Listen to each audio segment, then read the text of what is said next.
ಬಹುಶಃ ಈ ಸತ್ಯ ಘಟನೆಯನ್ನು ಯಾರು ಕೂಡ ಹೇಳಲ್ಲ. 1971 ಮಾರ್ಚ್ 26 ಬಾಂಗ್ಲಾದೇಶಕ್ಕೆ ಸ್ವಾತಂತ್ರ್ಯ ಸಿಗತ್ತೆ. ಸ್ವಾತಂತ್ರ್ಯ ಬಂದಾಗಿನಿಂದ ದೌರ್ಜನ್ಯಗಳು ನಿಂತಿಲ್ಲ. ಅದು ಕೂಡ ಅವರಿಗೆ ಸ್ವಾತಂತ್ರ್ಯ ಸಿಕ್ಕಿದ್ದು ನಮ್ಮ ದೇಶದ ಸಹಕಾರದಿಂದ. ಇಂದಿರಾ ಗಾಂಧಿ ಅವರು ಪ್ರಧಾನಮಂತ್ರಿ ಆಗಿದ್ದರು. ಆ ಕಡೆ ಪಾಕಿಸ್ತಾನ, ಈ ಕಡೆ ಬಾಂಗ್ಲಾದೇಶ, ಇವರ ನಡುವೆ ಯುದ್ಧ ಆಗುತ್ತೆ, ವಿಮಾನಗಳು ಹಾರಾಡುತ್ತೆ, ಯುದ್ಧ ವಿಮಾನಗಳು ಹಾರಾಡುತ್ತೆ. ಖಬರ್ದಾರ್ ಅಂತ ಇಂದಿರಾ ಗಾಂಧಿ ಹೇಳ್ತಾರೆ, ನನ್ನ ಭೂಮಂಡಲದ ಮೇಲೆ ಏನಾದರೂ ಹಾದು ಹೋದರೆ ನಾನು ಸುಮ್ಮನಿರಲ್ಲ. ಬಾಂಗ್ಲಾದೇಶಕ್ಕೆ ಸಪೋರ್ಟ್ ಮಾಡ್ತಾರೆ, ಬಾಂಗ್ಲಾದೇಶಕ್ಕೆ ಸ್ವಾತಂತ್ರ್ಯ ತಂದು ಕೊಡ್ತಾರೆ. ಹಾಗಾಗಿ ಬಾಂಗ್ಲಾದೇಶ ನಮ್ಮ ಜೊತೆ ಚೆನ್ನಾಗೇ ಇರುತ್ತೆ.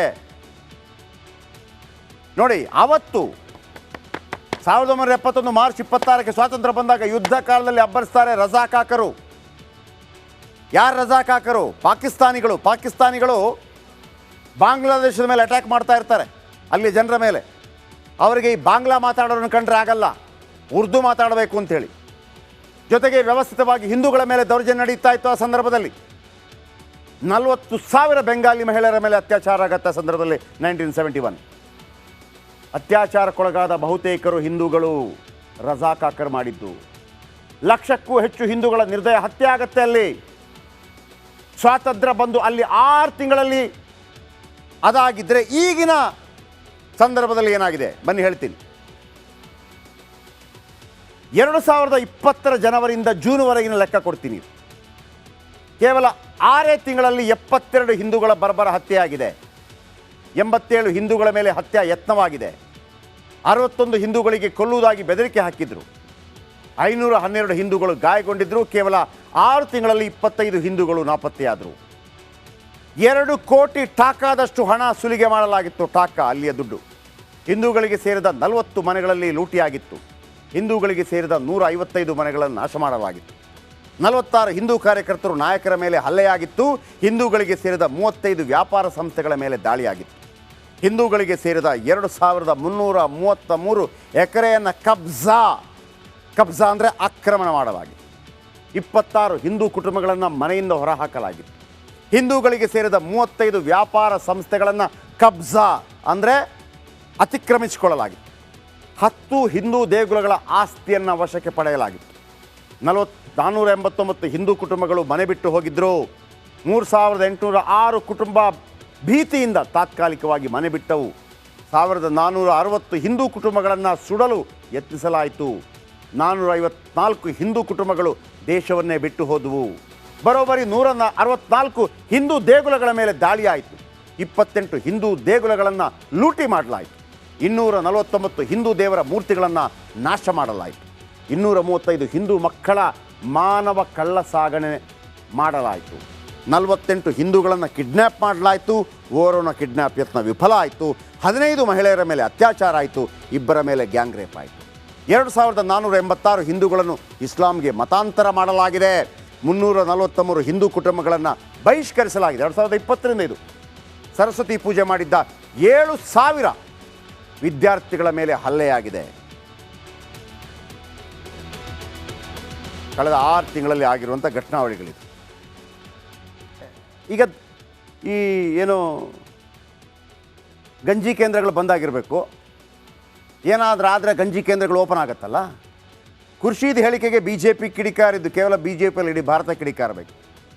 ಕಾಂಗ್ರೆಸ್ ಹಿಂಸಾಚಾರವನ್ನು ಪ್ರಚೋದಿಸ್ತಾ ಇದೆ. ಈ ಮನುಷ್ಯ ವಯಸ್ಸಾಗಿದೆ.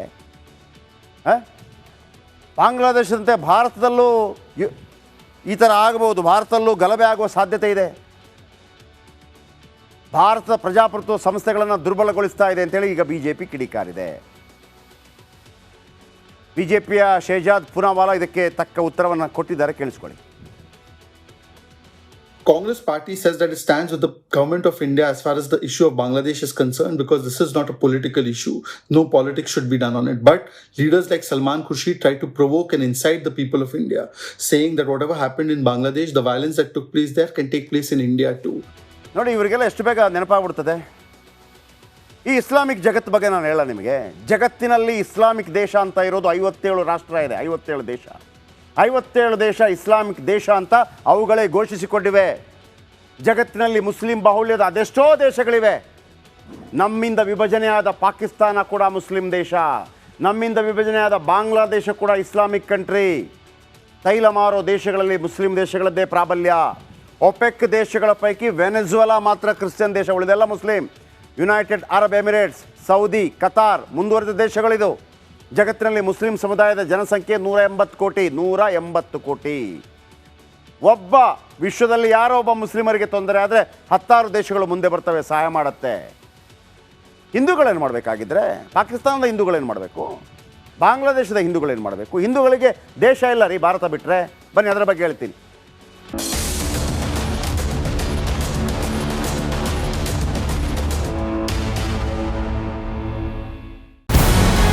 ನಮಸ್ಕಾರ, ಕರ್ನಾಟಕ ಪ್ರೈಮ್ ಟೈಮ್ಗೆ ಸ್ವಾಗತ. ನಾನು ಜಯಪ್ರಕಾಶ್ ಶೆಟ್ಟಿ. ಇಡೀ ಕರುನಾಡು ಇವತ್ತು ರೆಬೆಲ್ ಆಗಿ ನಿಂತಿದೆ. ಈ ಹಗರಣಗಳನ್ನು ಸದನದಲ್ಲಿ ಪ್ರಸ್ತಾಪ ಮಾಡಲು ಕೂಡ ಕಾಂಗ್ರೆಸ್ ಹಿಂದೇಟು ಹಾಕಿದ್ದೇಕೆ? ನಿಮ್ಗೆ ಸಂಬಳ ಅದಕ್ಕೆ, ನಿಮಗೆ ವಾಹನ ಅದಕ್ಕೆ, ನಿಮಗೆ ವೆಪನ್ ಅದಕ್ಕೆ, ನೀವು ಅದನ್ನು ಸೆರೆ ಹಿಡಿಬೇಕಾಗಿತ್ತು. ನೀವು ವಿದ್ಯುತ್ ಬರ ಇದೆ ಅಂತ ಹೇಳ್ತಾ ಇದ್ದೀರಿ, ಎಲ್ಲಿ ಬರ ಇದೆ ನೀವು ಹೇಳಬೇಕು. ಪಾಕಿಸ್ತಾನ್ ಆಕ್ಯುಪೈಡ್ ಕಾಶ್ಮೀರ್ ಅದು ಎಂದೆಂದಿಗೂ ನಮ್ಮದು.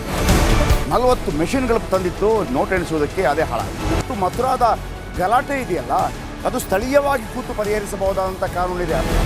ಗ್ಯಾರಂಟಿ ಯೋಜನೆಯಿಂದ ನಷ್ಟ ಆಗಿದೆ, ಲಾಭ ಆಗಿದೆ, ದಯವಿಟ್ಟು ಹೇಳಿ. Dawood Ibrahim most wanted criminal ಯಾವಾಗಾದ ಅಂದರೆ ಇಲ್ಲಿ ತನಕ ಭಾರತ ದೇಶದಲ್ಲಿ ಓರ್ವ ದಲಿತ ಪ್ರಧಾನಿಯಾದಂಥ ಇತಿಹಾಸವೇ ಇಲ್ಲ. ರಿಪಬ್ಲಿಕ್ ವರ್ಲ್ಡ್ ಆಪ್ ಇದು ಕೇವಲ ಅಪ್ಲಿಕೇಶನ್ ಅಲ್ಲ, ಸಮಗ್ರ ಸುದ್ದಿಗಳ ಸಂಪರ್ಕ ಮಾರ್ಗಕ್ಕೆ ಕ್ರಾಂತಿಕಾರಿ ಬದಲಾವಣೆ. ರಿಪಬ್ಲಿಕ್ ವರ್ಲ್ಡ್ ಆಪ್ ಕೇವಲ ಸುದ್ದಿ ಅಪ್ಲಿಕೇಶನ್ ಅನ್ನ ಪರಿಚಯ ಮಾಡ್ತಾ ಇಲ್ಲ, ಬದಲಾಗಿ ಡಿಜಿಟಲ್ ಸುದ್ದಿ ಬಳಕೆಯ ಹೊಸ ಯುಗಕ್ಕೆ ನಾಂದಿ ಹಾಡ್ತಾ ಇದೆ. ಇದೊಂದು ಬ್ರೇಕಿಂಗ್ ನ್ಯೂಸ್, ಪ್ರಭಾವಶಾಲಿ ಕಾರ್ಯಕ್ರಮಗಳಿಗೆ ಗಟ್ಟಿಯಾದ ವೇದಿಕೆ. ರಿಪಬ್ಲಿಕ್ ವರ್ಲ್ಡ್ ಅಪ್ಲಿಕೇಶನ್ ಈಗ ಲೈವ್ ಆಗಿದೆ. ಗೂಗಲ್ ಪ್ಲೇ ಸ್ಟೋರ್ ಮತ್ತು ಆಪಲ್ ಆಪ್ ಸ್ಟೋರ್ ಎರಡರಲ್ಲೂ ಲಭ್ಯವಿದೆ. ಈಗಲೇ ಡೌನ್ಲೋಡ್ ಮಾಡಿ.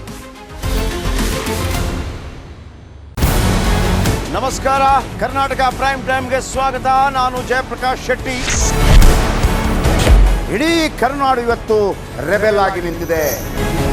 ಈ ಹಗರಣಗಳನ್ನು ಸದನದಲ್ಲಿ ಪ್ರಸ್ತಾಪ ಮಾಡಲು ಕೂಡ ಕಾಂಗ್ರೆಸ್ ಹಿಂದೇಟು ಹಾಕಿದ್ದೇಕೆ? ನಿಮ್ಗೆ ಸಂಬಳ ಅದಕ್ಕೆ, ನಿಮಗೆ ವಾಹನ ಅದಕ್ಕೆ, ನಿಮಗೆ ವೆಪನ್ ಅದಕ್ಕೆ, ನೀವು ಅದನ್ನು ಸೆರೆ ಹಿಡಿಬೇಕಾಗಿತ್ತು. ನೀವು ವಿದ್ಯುತ್ ಬರ ಇದೆ ಅಂತ ಹೇಳ್ತಾ ಇದ್ದೀರಿ, ಎಲ್ಲಿ ಬರ ಇದೆ ನೀವು ಹೇಳಬೇಕು.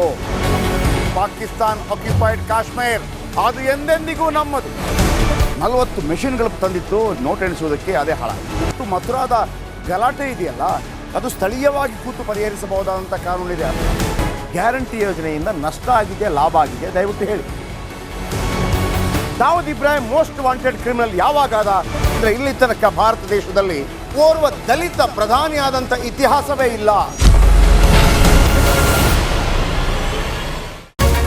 ರಿಪಬ್ಲಿಕ್ ವರ್ಲ್ಡ್ ಆಪ್ ಇದು ಕೇವಲ ಅಪ್ಲಿಕೇಶನ್ ಅಲ್ಲ, ಸಮಗ್ರ ಸುದ್ದಿಗಳ ಸಂಪರ್ಕ ಮಾರ್ಗಕ್ಕೆ ಕ್ರಾಂತಿಕಾರಿ ಬದಲಾವಣೆ.